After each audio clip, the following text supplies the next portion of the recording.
Hi, this is Dan Sullivan. I'd like to welcome you to the Multiplier Mindset Podcast.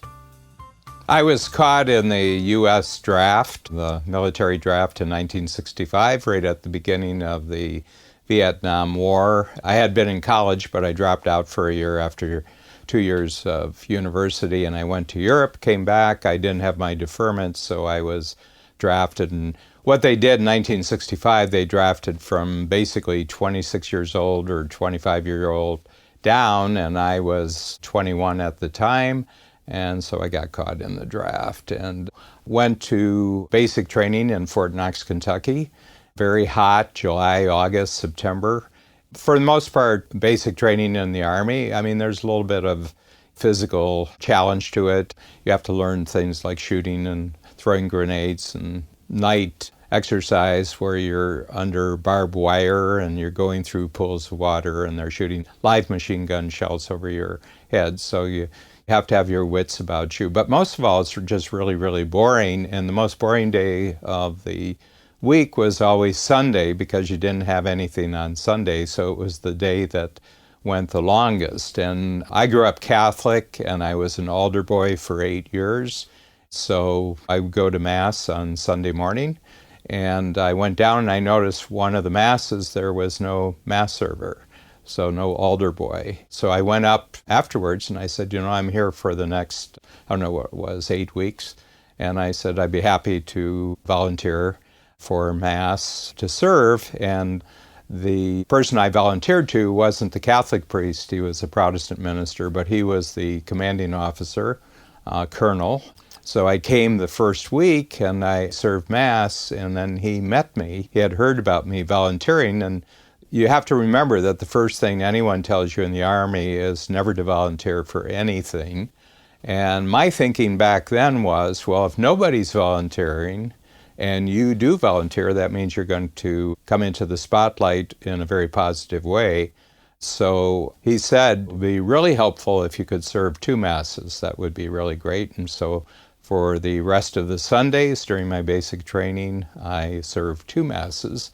The last week before we got our orders, and you would go on to technical school, AIT it was called, there was a message that I was to report to the chapel to Colonel so-and-so. I came in and he said, every time we have a group come through basic training, 1 or 2 of them have to become chaplain's assistants because the chaplains are officers and there's a lot of them in the military and we need a steady supply of chaplain's assistants. And he told me what it was all about. He says, first of all, he says, do you type? And I said, no. So he says, you're going to have to learn how to type, so we'll send you to typing school. Do you drive stick shift? Because you had to drive Jeeps. And I said, no, I don't. He says, well, we'll teach you to drive stick shift. And he says, do you know how to fire a .45? And I said, no, I do not. And he says, well, we're going to send you to practice carrying a .45 because in combat situations you're going to be the bodyguard for the chaplain because oftentimes they're actually at the front lines. So anyway, I did all that and he said, would you be interested in this? So, he was asking me if I was interested in this. It's an unusual Army experience. People usually don't ask you if you're going to do something. He says, your choice. And I said, wow, that's really, really great. And I said, sure, I'll do it. I said, why wouldn't I do it? And he said, well, we're really grateful for you doing what you're doing, and we really appreciate your help here. And I said, wow, this is really interesting. And I began thinking about this. And I said, first of all, it made my Sundays go really much more quickly by having morning duty. So when I got back, it wasn't until after lunch that I got back. And it was, and I was really useful and I was appreciated, kind of a hero.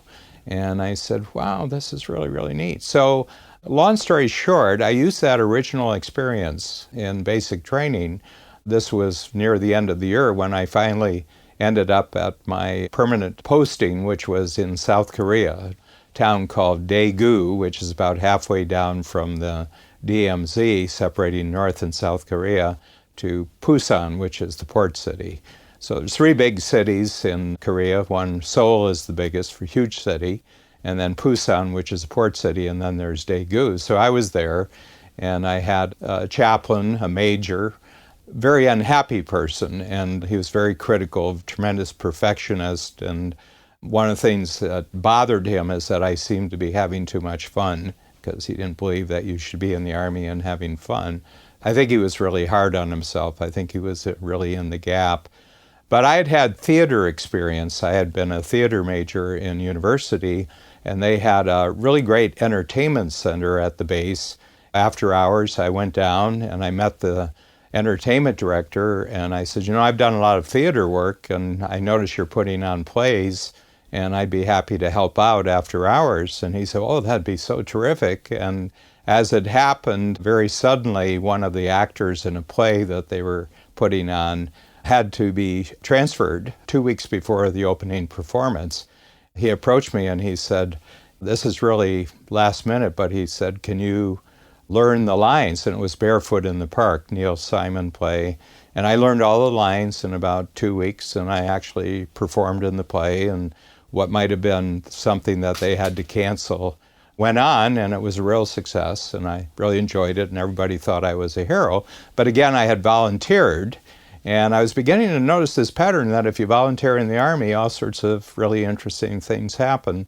The major, the Catholic chaplain, he really, really didn't think that this whole thing of really enjoying yourself was the right thing. But I was enjoying myself because I was kind of designing my own Army career. It really, really came to a head 2 months later when the commanding officer of the base, I went to see him, and he says, well, Mr. Chandler, the entertainment director, is finished with his tour of duty, and now he's going back to the United States, and we don't have a replacement. And he recommended that you've been so useful around the entertainment center. He recommended that I offer you the possibility that you would take over. Now, I have to tell you, this is a bit risky because when the new entertainment director comes, we don't know when it is, and that was a civilian job, so I was just a private, or I don't know what my rank was at that point. He says, if you choose to do this, he says, you're going to lose your position as chaplain's assistant right off the bat because you can't do both. And if the new director comes, then you're going to be reassigned, and I can't guarantee you could be sent to a combat unit in Vietnam. And I said, sure, I'll volunteer. I said, why wouldn't I? I said, sounds really interesting. And I wanted to get away from the unhappy major, the chaplain assistant anyway. So the chaplain was called in to the officers, and he said, we just want you to know we're reassigning your chaplain's assistant to the entertainment director. And did he ever hit the roof? He was so angry at that. So I took a bit of an outrage session with him, but I was feeling really terrific about the fact that I was controlling my own fate in the Army. And so I took over. And it was basically the last 14 months of my Army career, and the civilian director never came. So I was the entertainment coordinator. I wasn't the entertainment director. I was an entertainment coordinator. But all the duties that he had were now mine, and I organized the USO shows when they came through, and we organized local bands, and I produced and directed 5 plays. The base that I was on had American families, which means that I had women and children for the plays, which was terrific. From the moment that I took over that position, I didn't have to wear a uniform. I didn't have to live in the barracks. I wore civilian clothes, and I had rights to the officers' club because I had to be seen after the entertainment needs of the officers and the NCOs. I had a Jeep of my own. Some situations I had a helicopter. I had 6 Korean civilians who worked for me, and I just had a wonderful military career. As a matter of fact, when I got to the end of it, I was enjoying it so much, I was almost a little bit sad that I had to leave the service. But I wasn't going to re-up. I wanted to get back to civilian life, so I did. But what it really told me is 2 things about this. When somebody gives you advice that you never want to do this, nobody does this, the first thing you have to understand is that nobody does this. I always look at it very closely and I say, well, if nobody's doing it, then if I do it, there's going to be a huge opportunity. And the other thing is that volunteering in a situation where hardly anybody volunteers makes you an incredible hero. I won't use the word volunteer so much, but creating value where you don't have to create value always sets you apart from everybody else. So in my entrepreneurial life, I will just do a lot of work for the most ambitious and successful entrepreneurs in the Strategic Coach outside of the Strategic Coach program. And I never ask for any payment. I said, I've got really good coaching skills and I'll just help you out because I think what you're doing is really great. I've got examples like my work with Joe Polish and with Peter Diamandis, and right now with really pushing the VASPER exercise equipment. I do all that just because I think they're really good things. I think that the work that these entrepreneurs are doing is really special. I don't want to be paid for it, but it gives me a chance to be a hero in a different way. So just from that 2 years of experience in the Army, I think a lifelong pattern has been established. And this is why when I'm in my 70s, I'm still so excited about everything that I'm doing in Strategic Coach, because in a very real way, I keep getting to open up completely new experiences and completely new opportunities and develop completely new skills, because I just want to create value. So in essence, I'm still volunteering and whole new things are opening up in my life.